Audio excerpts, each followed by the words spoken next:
Hi, everyone. Welcome to the Curious Competitor Podcast. I'm your host today, current New Jersey Devils defenseman Connor Carrick. And today I have fellow Devils teammate Kyle Palmeri. This is one of my favorite guests to come. He's an NHL All-Star. He's a 30-goal scorer. He's done a lot of things that I hope to do. Maybe not the 30 goals. No one's done that, I don't think, since Mike Green. But he's a high-profile player, but he has this grittiness and this competitiveness to him that I've really grown to appreciate as a teammate. And so he shares his stories with that, a little bit about his upbringing, his development, and growing up. So with no further ado, welcome Kyle Palmeri to the Curious Competitor Podcast. Let's do this.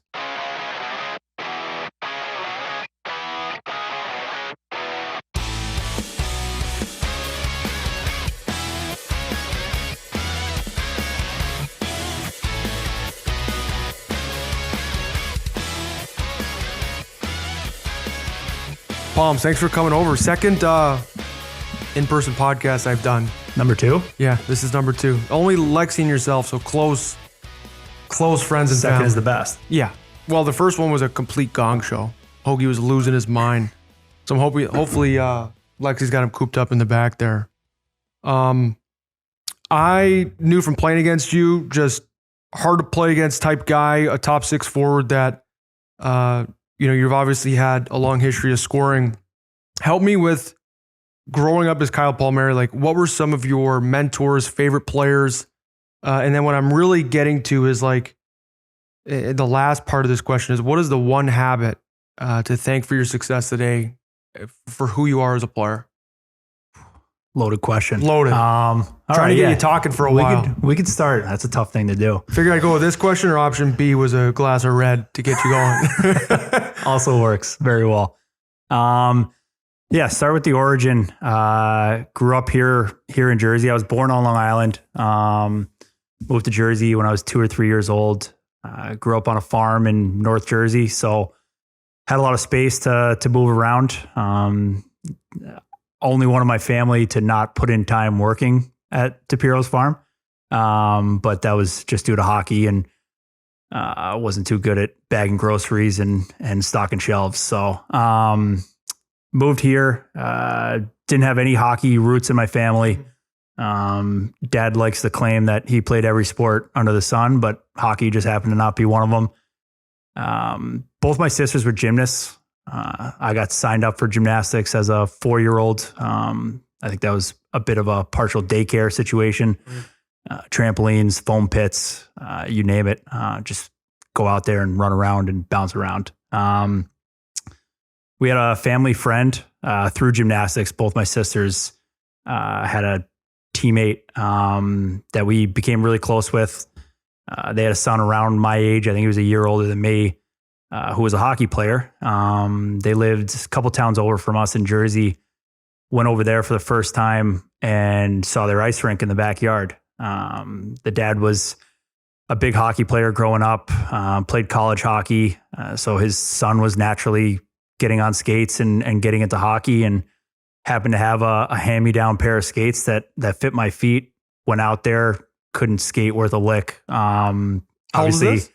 I was probably 5 years old at the time. But went home. I mean, I probably barely stood up out there. I was a coordinated kid, but not coordinated enough to take hockey right off the bat. So I told my dad I wanted to learn how to skate. So we went.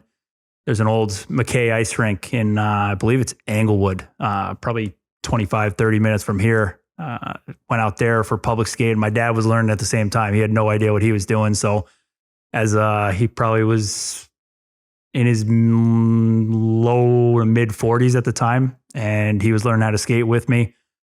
Probably a little more embarrassing for him than it was for me. I went out there and slid around the human Zamboni, clearing up the snow. It was an outdoor rink, so it was cold. Had a roof on it, but still you catch a nice drift right through. And that's where I learned to skate. Ended up probably a year or two just learning how to skate, and eventually got a hockey stick in my hand and made my way into a under 6 house league. Loved it. It was Mite C's. I guess, I don't know if they still call them Mite C's back now, but a lot's changed in the 25 years it's been. But yeah, I fell in love with the game. It was everything I dreamed of, and it was so much fun. And luckily enough, my dad pretty well. He's a handy guy, and I was shocked he didn't build you your first pair of skates, just raw materials he had at home. He would have tried. But a couple of years after that, living on a farm, space was obviously there. And had my first backyard rink. I was probably 7 or 8 years old. And the advantage to having that, my parents couldn't get me off the ice. I always did well in farm school. Work either that way. Also true. Always did well in school. So I got home, took care of my homework. 3:30, I'd go out there. They might get me in for dinner. That was about it. But I just spent all my time out there. And it was just me for a while. My little brother, he's 4 years younger than me, eventually came on, and it was fun because if you looked at where the rink was, there was a little bit of a slope on the one side after the boards, and the boards were only about 8 inches high. So if you put some good muscle into somebody, they go tumbling down the hill. And my brother was on the receiving end of a couple of those. My dad and my sisters started to get into skating a little bit. I actually don't think I've ever seen my mom on the ice. I know she had a pair of figure skates growing up, but I don't think we ever got her out on Never tricked her out there. Yeah, on the rink. But I just kind of went up through the ranks. We were playing at Sportorama, which is still standing to this day, and I don't think they've made a single improvement since the mid '80s. I'm sure a lot of the local Devils fans who have kids in youth sports or play in adult leagues have been there a time or two. And so I grew up playing hockey there, played for the Rampost Saints up until I was probably my second year of Bantams. Switched over to the Devils youth program, and obviously now here I am today, kind of come full circle to be playing in the NHL for the Devils. And back then when I made the switch to the Devils youth program, we played out of South Mountain, which at the time was the Devils practice rink. It was obviously before Prudential Center was there. And I just used to think it was so cool. I'd make my parents, if we kind of knew what the Devils schedule was and if they were going to be home and practicing, whether it be a weekend or a week during the week, I'd make my parents bring me down there an hour and a half, 2 hours early. And you get to see these guys skating around. And to many Devils fans' disbelief, I would actually consider myself more of a Rangers fan at that point. We can edit that part out. But yeah, I don't really know why. We had the old VHS of the '94 Stanley Cup run.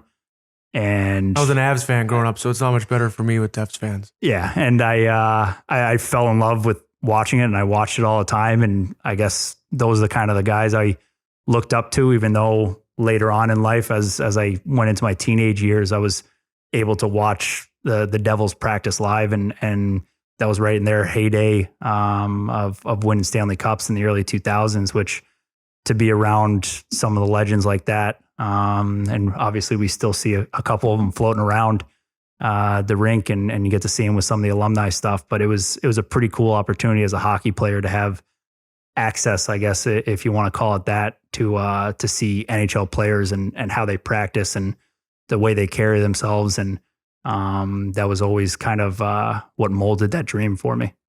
Yeah, that's all. I mean, that's one of the things looking back. If I could, I wish I'd watched more like the Blackhawks were on TV. It was kind of like the dark era growing up.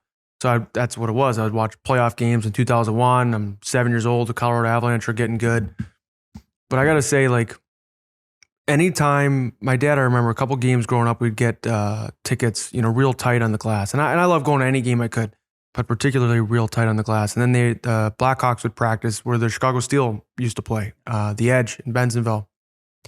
And I think that anytime you can spend that type of time with the game up close, where you can really see how big these guys are, how skilled they are, like how hard their one-timers are, it's unbelievable as a young player. And it really fuels you when you go back and try and go back and practice. And I think that's why the game just is always getting better. It's just because the example of what's possible on TV every night, what you're trying to emulate as a young, Kyle Palmeri or Connor Carrick is just getting better, by the year. Of those early years, like, who were particularly some of your favorite players, guys that you would model it? Because what I'm getting at is, like, you're a 30-goal scorer in the National Hockey League, but you have this background from when you were originally drafted Anaheim. Like, you grinded, you had to find a way to make a name for yourself on the third and fourth line. So how did this blend? Was this something your dad, Bruce, like, demanded of you to be as hard checking and defense oriented as you are, given your offensive talent? Like, where did that?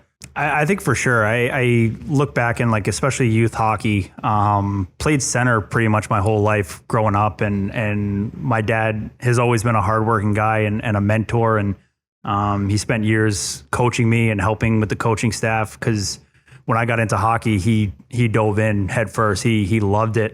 He ended up coaching our local high school for a couple of years. And I think his entire idea of it was being a well-rounded player. And as you grew older, it's one of those things. Obviously, everyone wants to score goals. Yeah. And I would say I had success in that growing up and through youth hockey and all the way up as I went into college and the pros. But the biggest thing he stressed with me was playing an all-around game. And I wouldn't say there's a particular player that really stuck out as far as modeling my game after. Obviously, my dad's 5'8". I knew I wasn't going to be 6'3" and burying guys and stuff like that. But my dad's also a stocky guy, so I knew I had that in the cards for me, hopefully, when I grew up. And I just remember, like I said, I hate to rub it in Devils fans' face, but watching the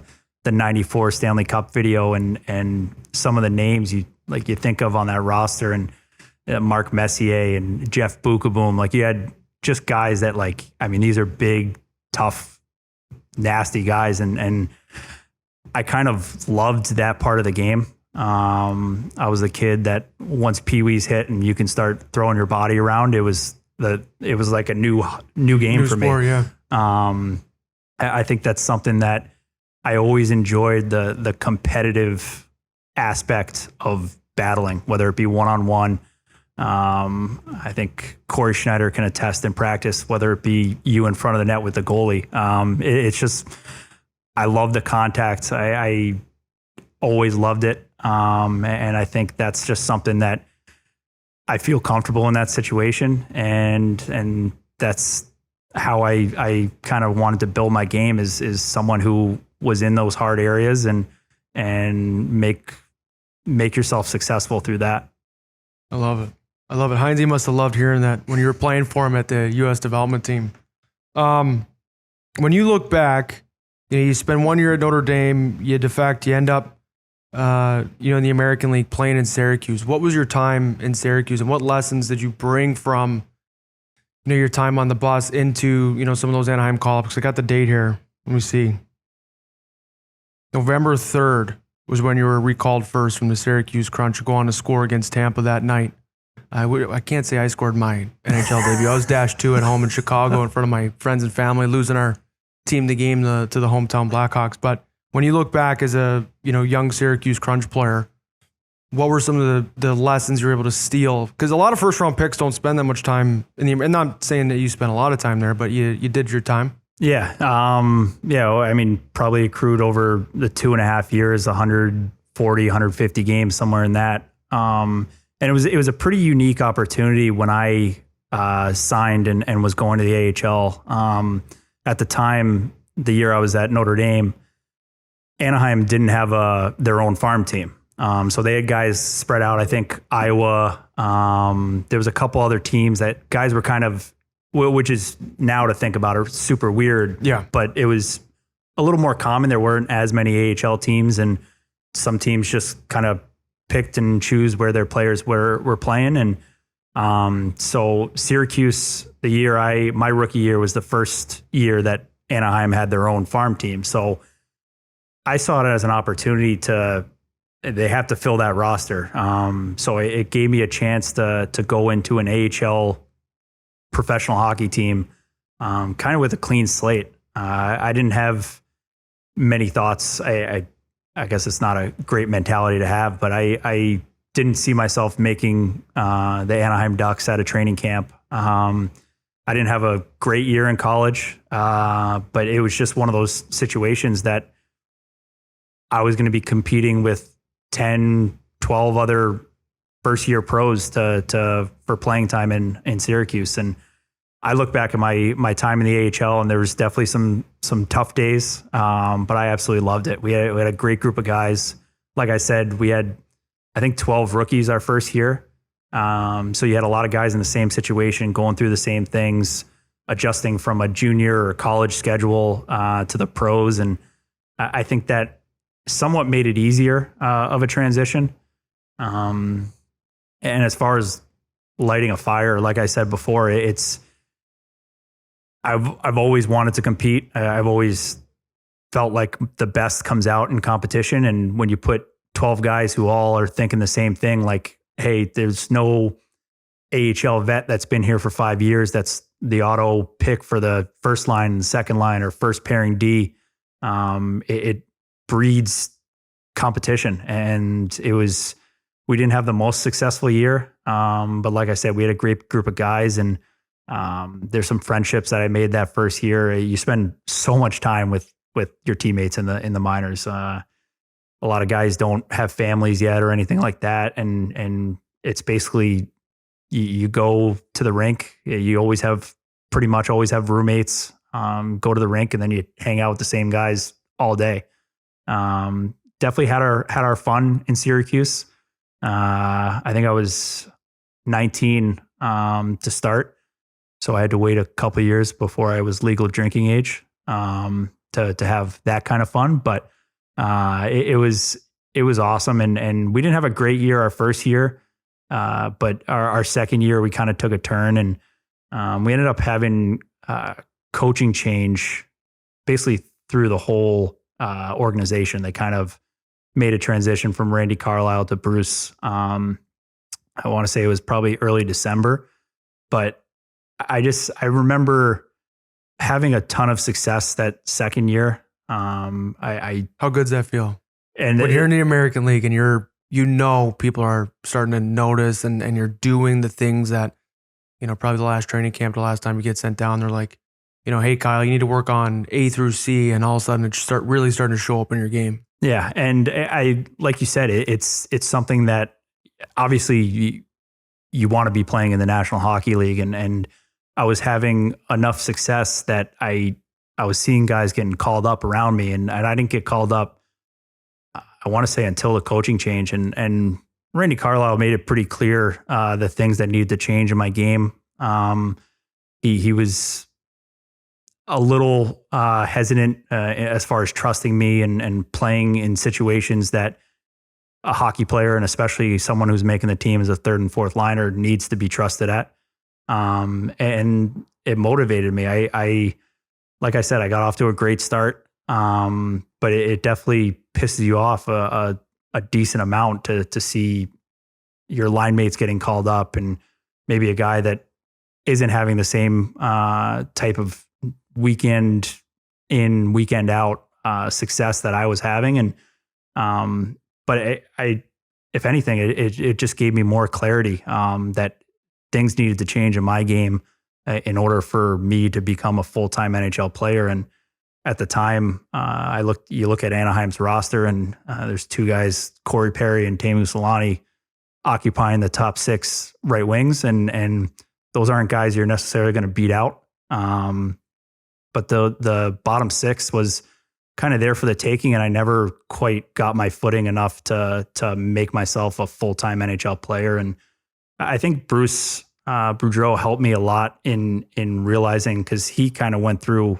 the same scenario during his playing career, and he was a resource for me to a certain extent of hey, like you're going to get your shot, but you got to make it count, and there's no one here to help you other than telling you what you need to do and what it's going to take to be in the NHL lineup. Because Anaheim was a great team. Obviously, they weren't that far removed from the 07 Cup, and You had guys still there from it, and they played in the big bad West. And I was a 5'10".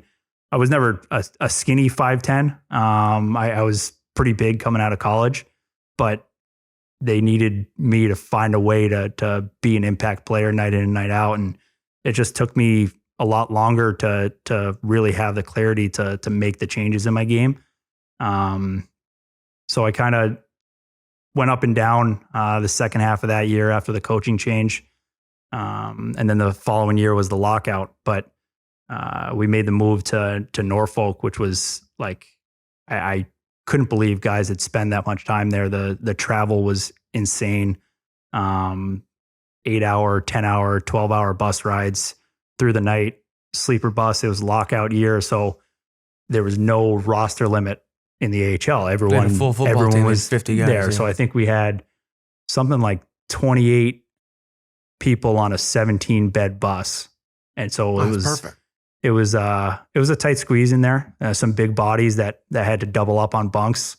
I wouldn't consider myself one of the bigger bodies, but it's still no fun sharing a bunk, especially for 9, 10, 12 hours. But I really did love it. It was so much hockey. There weren't many distractions to be out there for you. And you just got an opportunity to be able to play in situations that you might not play in up in the National Hockey League. I don't know if they kept track, but playing 15, 16, 17 minutes a night did a lot for me, and playing in situations that I might only get one chance at in the National Hockey League before I got sent down or anything like that. So it definitely, over the course of those 2.5 years, it did a ton for me to being able to develop different parts of my game. And a lot of it was failure.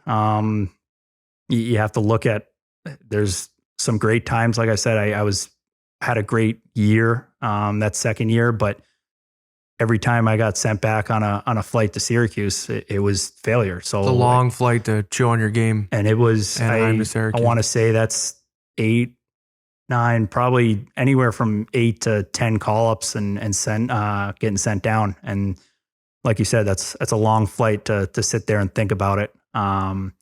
But it just makes you hungry. And going over the course of the couple of years I spent full time in Anaheim, I knew what it was like going the other way. I wasn't fortunate enough that the guys now take a hour car ride down to San Diego and stick their feet in the sand when they get home. But, it was definitely something that was a huge part of my development.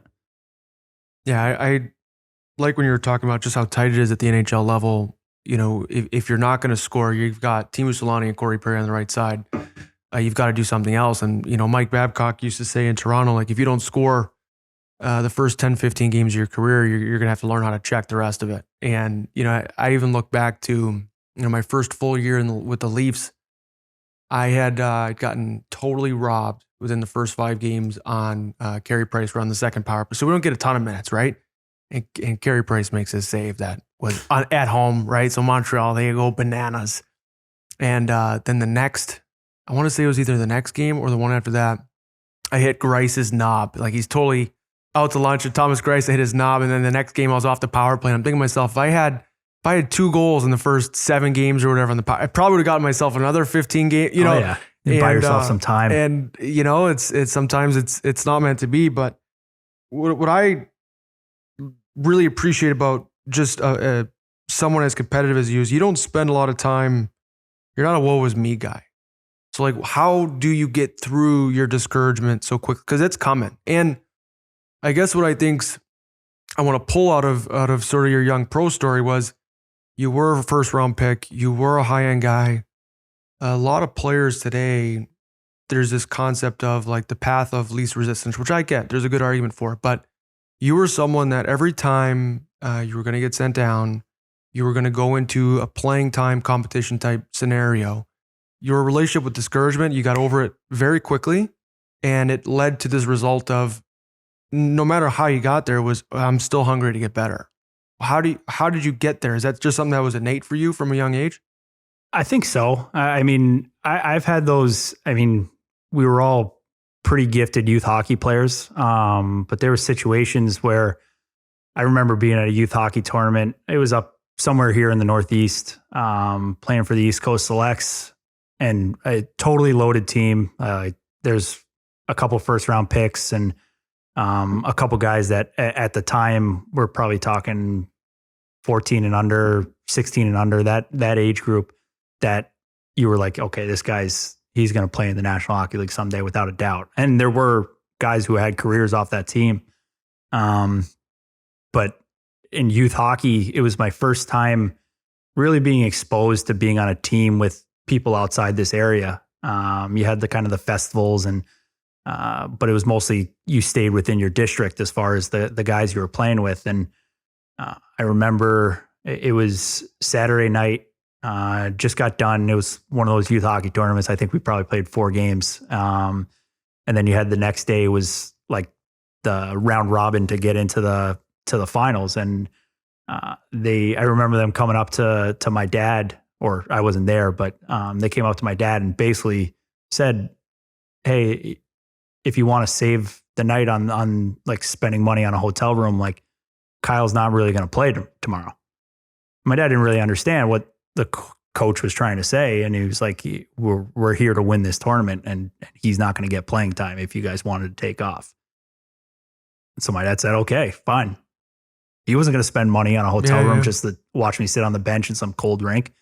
And I mean, for a dad to have to explain that to his son was probably pretty tough, but all he had to do was explain the situation. And I mean, I was old enough to realize like, hey, okay, this is how it works. You get to the highest level and they talk about the pyramid of youth hockey. And as you get closer and how things get tighter and harder to stay and be competitive at those levels. And I learned it early on, and it made no difference to me whether it was the youth prospect tournament in Boston or whatever. It was a big deal to me, and it was a summer tournament of an all-star team that was put together. And basically, they said you're not good enough to be on it, so take a hike. And no matter what, if you're 15 years old, 16 years, like that sucks to hear, but it's the truth. It's not going to change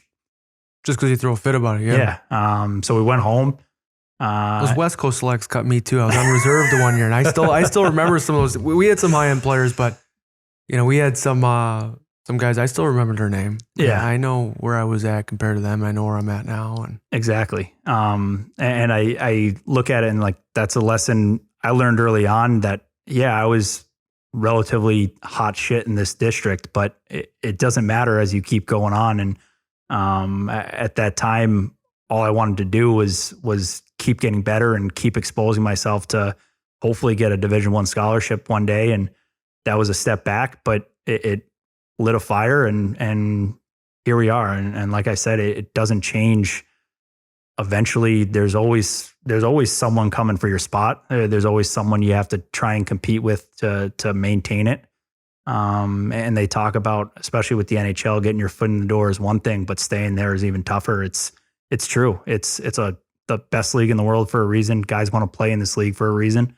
And it's never been lost on me the fact that one day someone's going to come knocking on the door and say, this guy's better than you. And that's not to say that's it, but you're just negotiating with death in the NHL, just trying to push it off somewhere in the mid to late 40s, like Chris Chelios, as long as we can. So help me understand.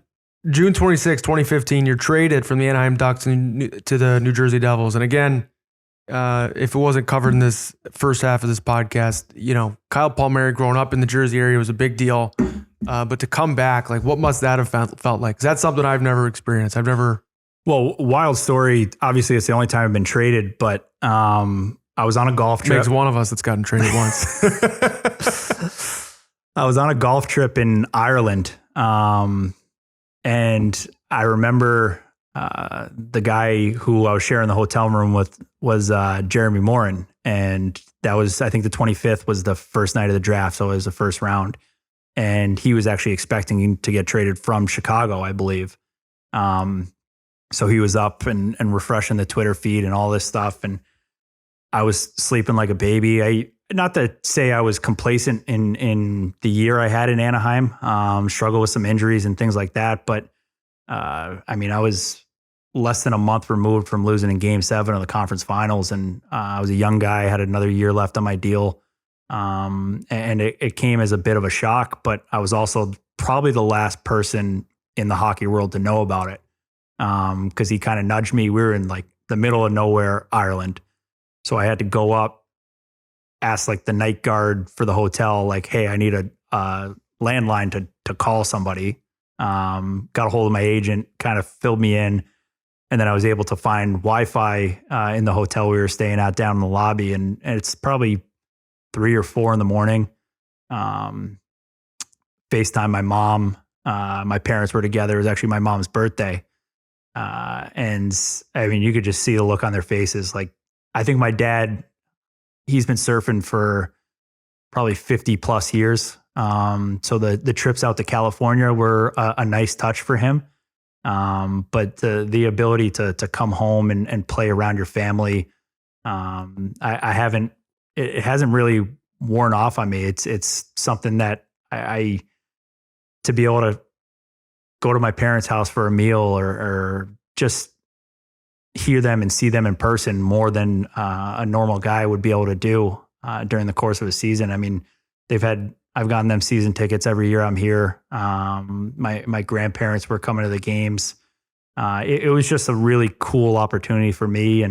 And like we touched on earlier, playing for the Devils youth program and making that full circle trip back to being a guy that kids on the Devils youth program now can say like, that's him. He used to play for the same organization.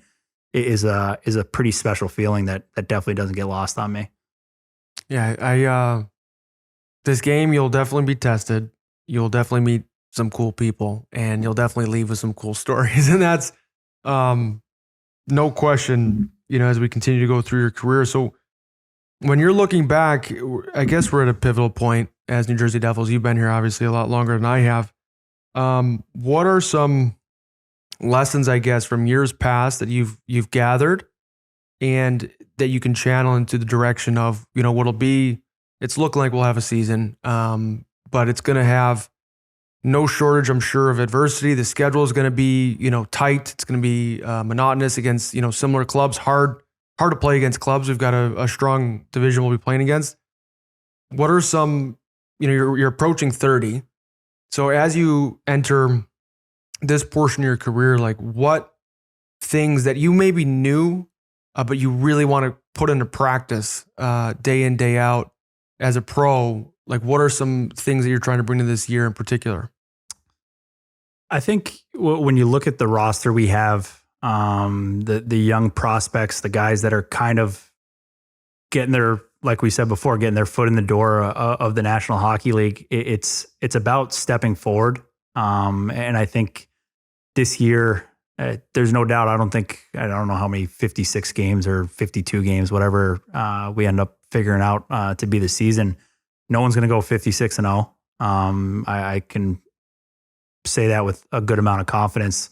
But as a team that wants to build and as an older guy, to hear about how well this team's set up for the future, it's one of those things that's a little bittersweet. Obviously, I would love to be here for it, but to have people look past the present while we're here in the present, it is a little frustrating, but also, like we talked about before, it does light a fire in the idea that why not get off to a good start? I think we were talking about it the other day, the lockout shortened season.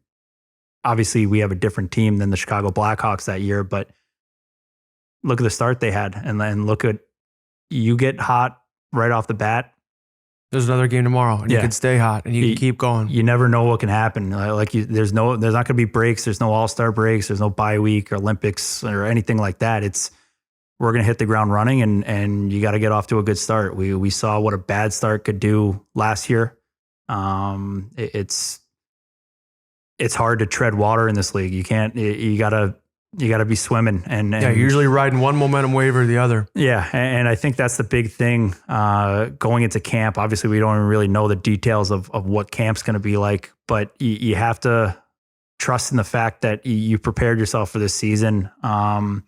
There wasn't anybody for the most part to be there and hold your hand through this off season. And it's up to guys and being ready come January 1st or December 30th, like whatever the start of training camp.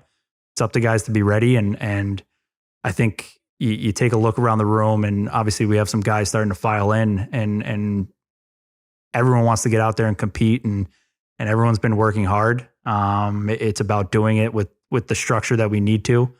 And the amount of excitement that runs around. I mean, we haven't played a game for 10 months. So if you're not fresh and raring to go and compete the night they drop the puck on the season, it's going to swallow you up really quickly. Like you said, we're in a tough division. There's a lot of pedigree with the teams that we're surrounded by, and the only way to do that is to be successful in it, is to rise to the occasion. And I'm confident we have the group that can do it. And we're just going to have to chip away. And like I said, just keep taking steps forward. It is the biggest thing that moving into the end of December here. They talk about the marathon and the sprint of an NHL season. This is going to be a sprint right from the starting gate. It's going to be get out there and get off to a good start, feel good about your game, feel good about your teammates, and just go from there. And I think that's really the only way you can approach this long of a layoff. I think it's pretty much out there. We're probably not going to have any warm up games or preseason games, and we're going to be shooting real bullets right off the bat. So it's going to be exciting, and I think every player who has a chance of playing in this league is raring to go for this year. Yeah, I feel similar. I know as a player, I've had some ups and downs over the last couple of years, and there's a stubborn will. Like, you don't want to be shown the door. You don't want to be a part of a conversation around the future. I know it's how fans and particularly how we act at the deadline, things like that. At the end of the day, we earned our position, good or bad, last year in the standings, and that's how clubs like that are managed. But I think a healthy amount of stubborn will as an athlete is what got us here, and it's not going away. And I'll be damned if as a group we just roll over. Like, I know we're going to have a competitive start, and I don't know. I'm fired up to see how it goes. Frankly, I'm interested to see how the AHL sort of baseball style goes, if that's what they end up deciding to do. Yeah, the mini series is going to be a nice. You're going to see the old like you said in the AHL. I mean, you could have 3 games, especially with Norfolk. We had kind of that schedule just with the travel, and so teams would come in. You'd play them for 2 or 3 games, and by night 2 or 3, everyone's getting dragged into the mud. There's no hiding from it. There's no dipping your toe in the water. It's going to be fun. In terms of some of your international play, I know you've won a World Junior Championship. You were part of a second, in bronze in Buffalo. You're a part of the World Cup. What is playing for Team USA, and you've done it, of course, at the U.S. development team too. What is playing for the U.S. jersey? Sorry, what does that mean to you? It's been incredibly special. I think I look back starting in the NTDP. Those years, to be able to put that jersey on every night, it was something that I look back so fondly of. There was the ups and downs, like any season would, but it was something that just the idea of representing your country was always incredibly special to me. And I think it was. I was always a huge fan of the Olympics growing up, and I mean, I don't think I had a chance at being an Olympian in any other sport. My gymnastics career didn't take off. No. If you were wondering. I think to be able to represent your country and have the whole world watching is such an incredible honor that I think for the most part, people, you see the hype around World Juniors every year. It's such an awesome representation of the sport of hockey and the competitiveness. And we're fortunate enough that our sport has international play pretty much every year at all different levels. And going through some of the World Junior camps, I remember we get to stay at the Olympic Training Center there in Lake Placid when the selection camp, usually around the end of August. And I was lucky enough, I think I went to 3 of them, one as an underager. And then the 2 years I played for the team. And you're around Olympic athletes and the pride it takes, it's almost unfathomable, the idea that they compete and they train and get one chance at it. Every 4 years, you get to go out there, represent your country. You're the best athlete in your sport, in your field, representing the United States. And I think that kind of wears off on you. And the idea, like I said, we had the World Juniors happens every year, the World Championships. Obviously, the World Cup was a super special moment. But I think it's just such a cool feeling to represent your country and put on the USA sweater. And I think it's something that most people don't get the opportunity to do. And like I said, being around other Olympic athletes that get the chance to do it maybe once or twice in their athletic careers, just goes to show you how incredibly lucky we are to be able to put that sweater on and go compete, whether it be in a 4 nations tournament in the middle of nowhere, Russia, which I had was my first international tournament.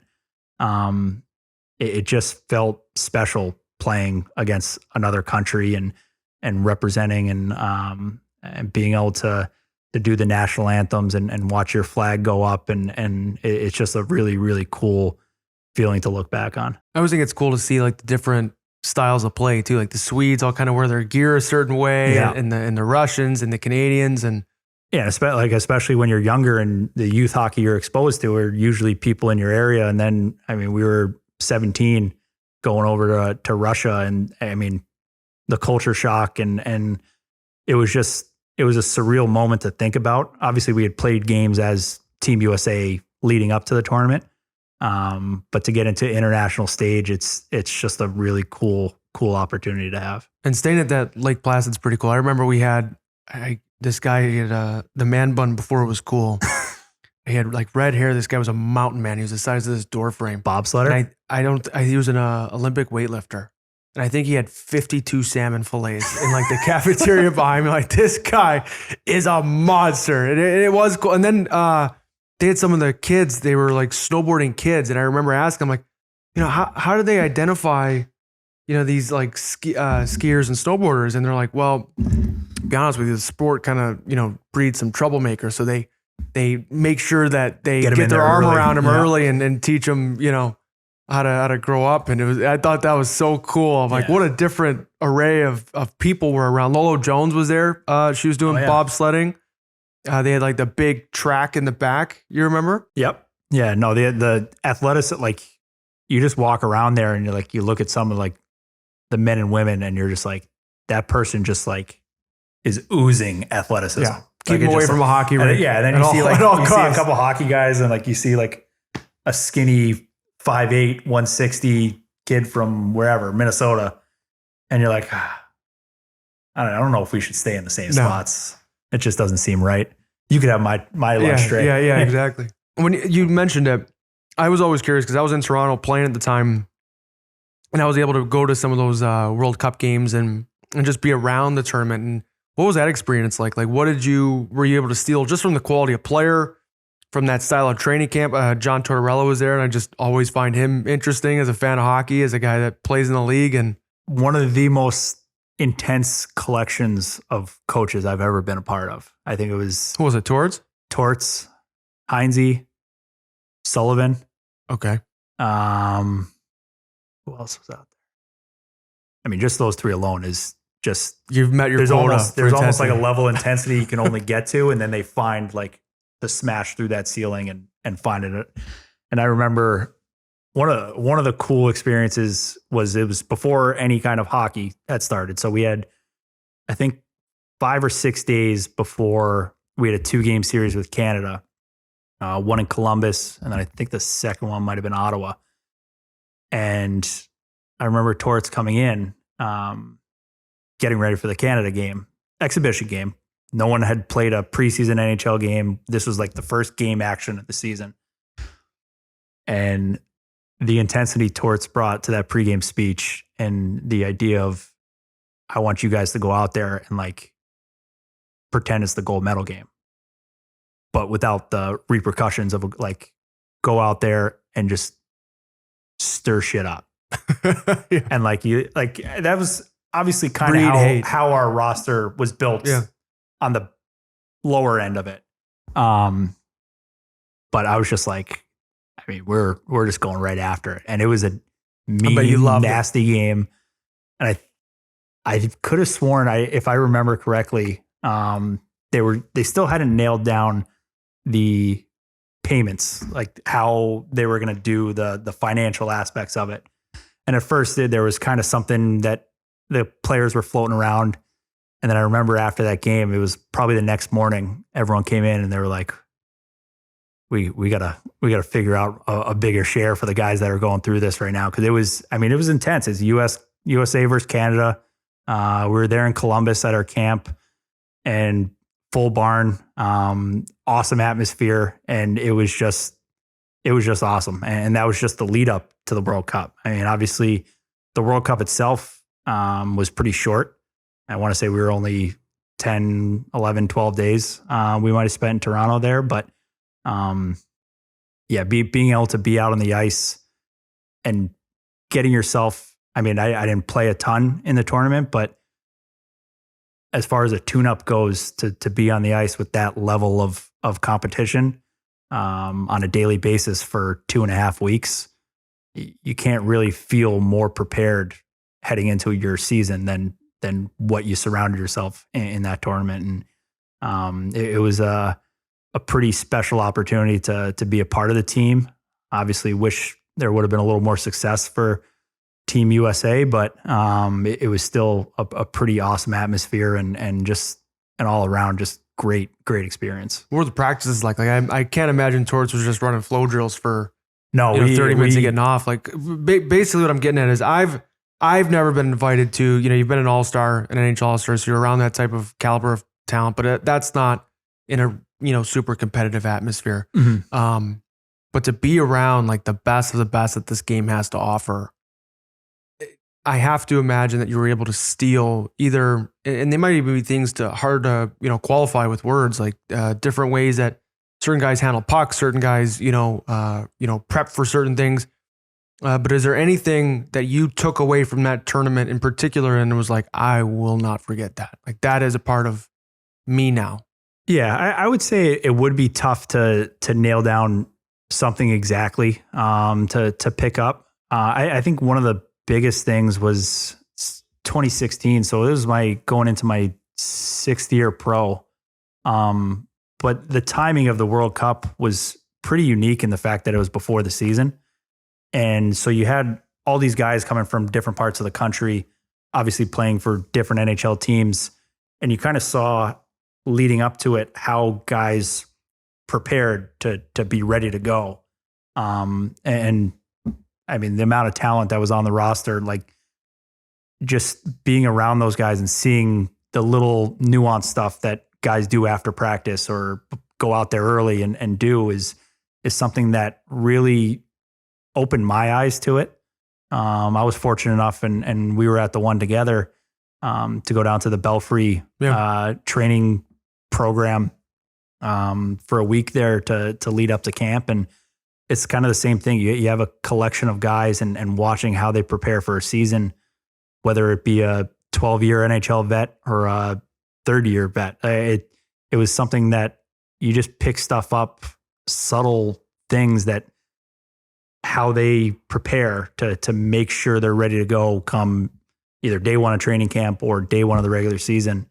Well, it was something that was pretty eye-opening to see that collection of guys at the World Cup and how they prepared for a season and a tournament like that. You're an intense dude. You're a passionate guy. I know that for sure. Let's talk about the Kyle Palmeri Foundation and what the Kyle Palmeri, the military ball, which was a blast. That dessert showing you had. I don't know if I gave away any secrets for. I know it's on pause with 2020 and all, but man, that was bananas. Help me understand why this cause is so close to you, how you've gone about building such a massive event. Because what I compared it to as soon as we left was, Lexi and I, we remember when we were getting married and you're throwing a wedding and it's kind of a lot. You want to decide on napkins and food and you're deciding on how many people it's a big deal. We had 150 people. How many people do you have at this military ball? I think last year we probably went close to 400. So you're planning a 400 person wedding annually. Yeah. Basically, you and Ashley. Well, yeah, I'm going to give all the credit to my beautiful wife and how hardworking she is when it comes to that. I think I try and do as much as I can, but the behind the scenes work that she does, and I obviously give her a ton of credit and all the thanks in the world. But going back, it started as a ticket program. I think it was my second year here in Jersey. After I signed a contract, I wanted to do something because you travel around and I had played enough games in the NHL that you see different guys in the programs and bringing people in. And the thing that was most special to me was the military. And it was a pretty easy thing to pick what kind of cause and what kind of direction I wanted to go in. And I have a brother-in-law in the Army, sisters in the National Guard. I think it's something that I had a lot of exposure to it through my family.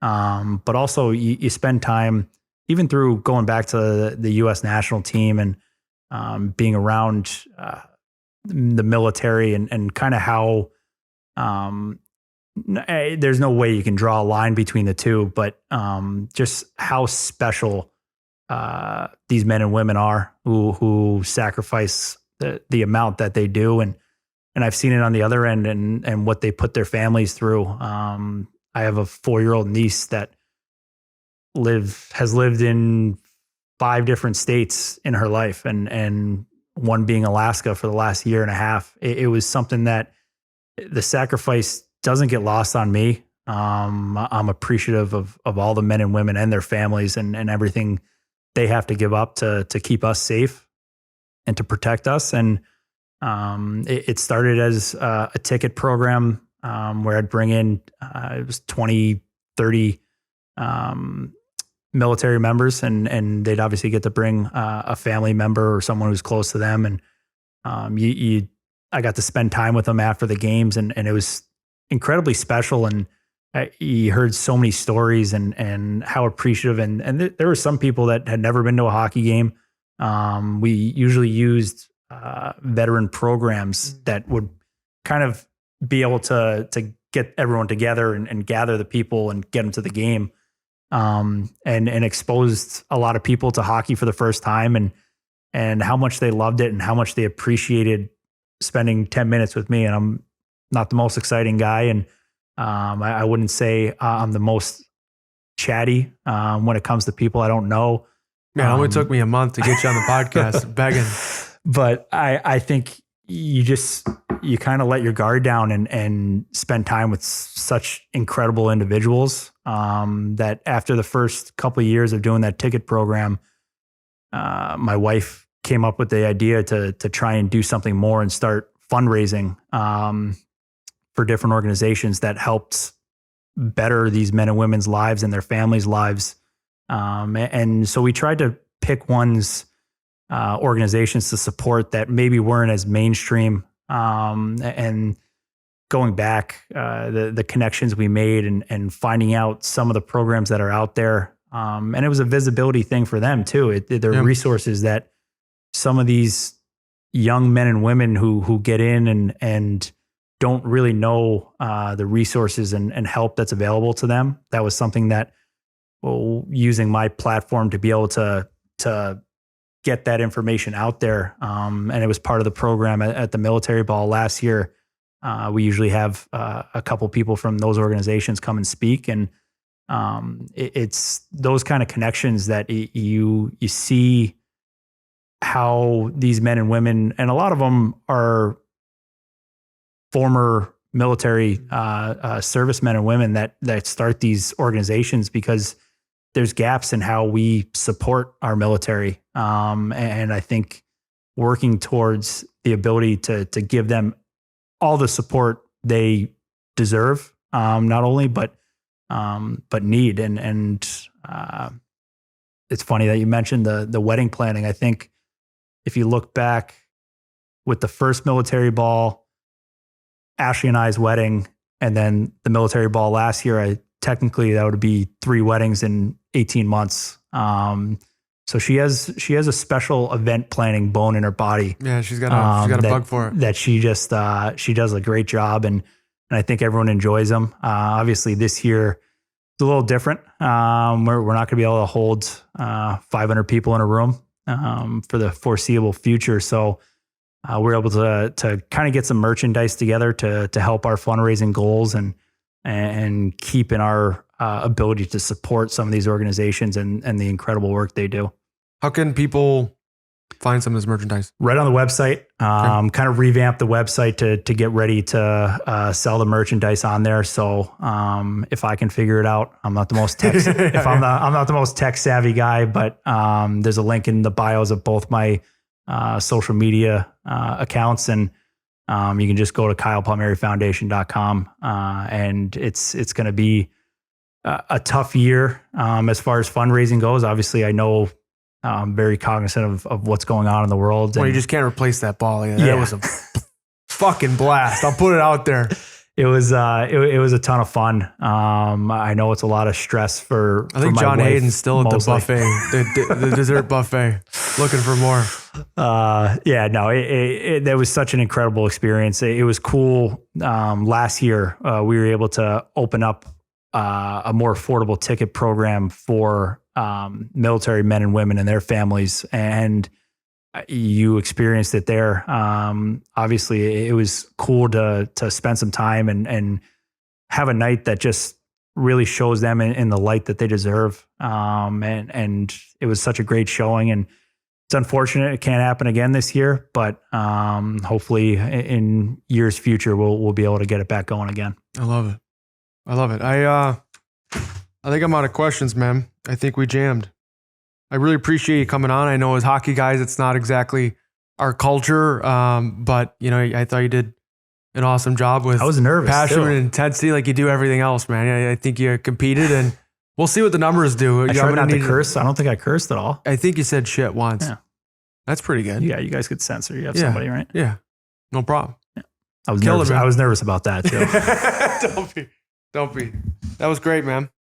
Thank you, everyone, for joining us this week. Thank you to Kyle for being so generous with your time and your story. Kyle he's a diesel. Our conversation, it makes me want to go out and get after it. And I know we did this one in person, which is a skill set I'm still developing.